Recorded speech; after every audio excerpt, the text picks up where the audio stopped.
Now, Shri Harish Dwivedi ji. Only 3 to 4 minutes. There is no other option. Sir हमारी party में 5वें number पर हूं, थोड़ा समय। आपका पार्टी का लिस्ट बड़ा लिस्ट इधर है। बहुत बहुत धन्यवाद माननीय सभापति जी, आपने मुझे 2024-25 के अंतरिम बजट पर बोलने का अवसर दिया। माननीय सभापति जी, 2014 से लगातार मोदी सरकार जो संकल्प, जो उद्देश्य लेकर के आई थी, वह काम पूरी तरह से पूरा कर रही है। शायद 2014 के पहले हिंदुस्तान में गरीब के लिए बिजली होती है, ये बिजली, ये सपना था। गरीब के लिए गैस सपना था, गरीब के लिए शौचालय सपना था, गरीब के लिए हॉस्पिटल सपना था, गरीब के लिए बैंक सपना था। और उन सारे सपनों को अगर किसी ने साकार किया है तो आदरणीय प्रधानमंत्री नरेंद्र मोदी जी की सरकार ने किया है। हमारे प्रधानमंत्री जी ने पहली बैठक में देशवासियों को संबोधित करते हुए कहा था कि हमारी सरकार देश के गांव, गरीब, किसान, मजदूर, माताओं, बहनों को समर्पित सरकार होगी। शायद उस समय विपक्ष के लोगों को और खासकर कांग्रेस के लोगों को यह बात विश्वास नहीं हुआ होगा, क्योंकि 65 वर्षों में, हिंदुस्तान की आज़ादी के 65 वर्षों में 65% से ज़्यादा गरीबों के घरों में शौचालय नहीं था। 65 वर्षों में 65% से ज़्यादा गरीबों के घरों में रोशनी नहीं थी। 65 वर्षों में गरीबों को आवास नहीं मिल पाया। 65 वर्षों में हिंदुस्तान के 50 करोड़ से ज़्यादा गरीबों को दवा कराने की व्यवस्था नहीं हो पाई।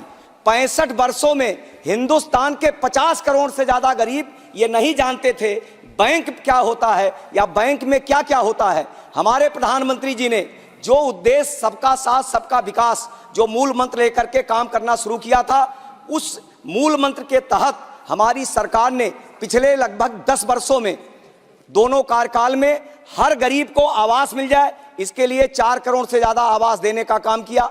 हर गरीब के घर में शौचालय हो जाए, इसके लिए लगभग 13 करोड़ से ज़्यादा गरीबों को शौचालय बना करके देने का काम किया।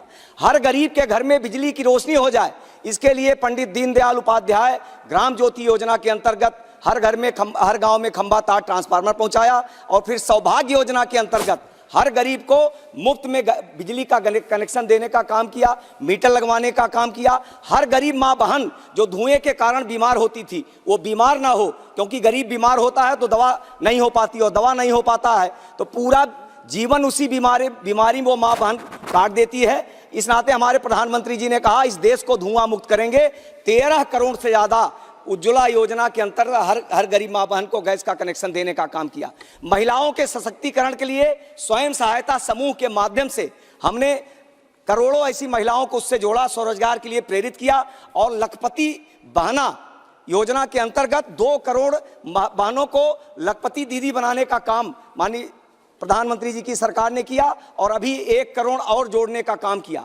हमारी जो आशा बहुएं हैं, आंगनबाड़ी की कार्यकर्ती हैं, उनको दवा कराने में कोई दिक्कत ना हो, क्योंकि वो लगातार काम करती हैं, समाज के लिए लगातार काम करती हैं, गरीब के लिए लगातार काम करती हैं, देश के लिए। उनको आयुष्मान भारत योजना के अंतर्गत जोड़ करके सबको 5 लाख रुपए तक की दवा की व्यवस्था कराने का काम हमारी सरकार ने किया। 2 मिनट सर, 2 मिनट मैं समाप्त कर दूंगा, बहुत जल्दी इंक्लूड। हमारे प्रधानमंत्री जी जैसे हम लोग बार बार कहते हैं कि हमारे देश में राम राज्य आना चाहिए, राम राज्य की कल्पना हम करते हैं। मैं ये दावे के साथ कह सकता हूं कि माननीय प्रधानमंत्री जी ने जो वादा किया था, हमारी पार्टी ने जो वादा किया था कि हमारी सरकार आएगी तो हिंदुस्तान में भगवान राम का भव्य राम मंदिर अयोध्या में बनवाएंगे, हमने बनवाने का काम किया। हमारी सरकार ने कहा था कि हिंदुस्तान में हमारी सरकार आएगी तो एक देश में एक निशान, एक प्रधान, एक विधान ही बन रहेगा।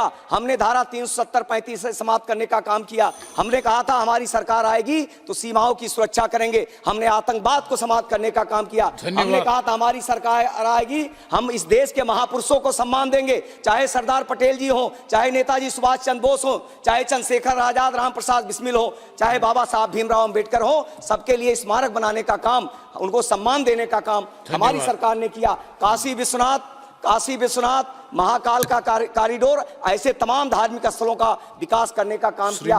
और अब तो बस 1 मिनट सर, 1 मिनट सर, अब तो हमारी सरकार, माननीय प्रधानमंत्री जी और हमारी सरकार मथुरा के विकास के लिए भी आगे बढ़ रही है। मैं अपने आप को गौरवान्वित महसूस करता हूं, मुझे गर्व होता है क्योंकि मैं जिस जिले का रहने वाला हूं बस्ती जिला।